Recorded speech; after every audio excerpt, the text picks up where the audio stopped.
Hi friends, welcome back to food master. Food master நம்ம பார்க்க போகிறது கோபி 65. இது சூப்பராக எப்படி செய்யலான்னு பார்க்கலாம். வீடியோக்குள்ளே வாங்க.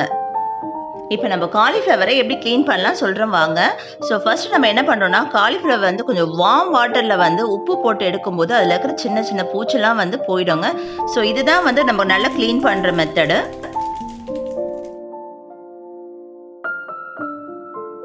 இப்போ நம்ம ஒரு பவுல் எடுத்து தேவையான அளவு அரிசி மாவு, கடலை மாவு, அப்புறம் கார்ன்ஃப்ளவர் மாவு, இது எல்லாம் 2 ஸ்பூன் அளவுக்கு எடுத்துக்கோங்க.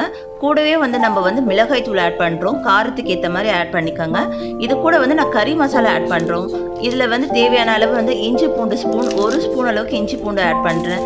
உப்பு தேவையான அளவு, இதெல்லாம் போட்டு தாங்க நம்ம வந்து தண்ணியை விட்டு பிசைஞ்சு எடுத்துக்கணும்.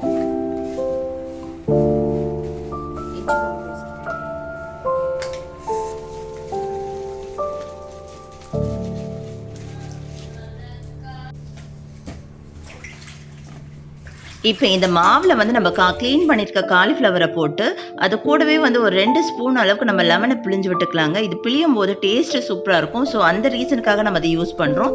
ஸோ இது மாதிரி பண்ணிவிட்டு நம்ம ஒரு 15 மினிட்ஸ் வந்து நம்ம மூடியை போட்டு மூடி வச்சிடணுங்க.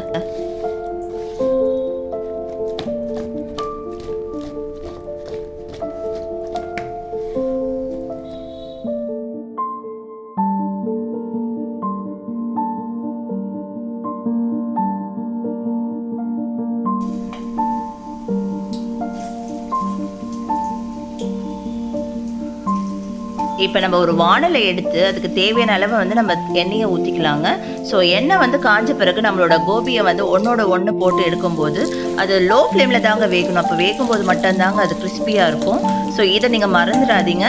இப்போ நம்மளோட சூப்பரான கோபி 65 ரெடி ஆகிடுச்சு. இதே மெத்தடில் நீங்கள் வந்து சிக்கனை போடலாம், பேபி கார்ன் போடலாம், அப்புறம் பன்னீர் போடலாம்.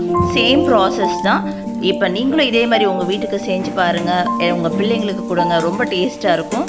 Thank you, bye bye, thanks for வாட்சிங்.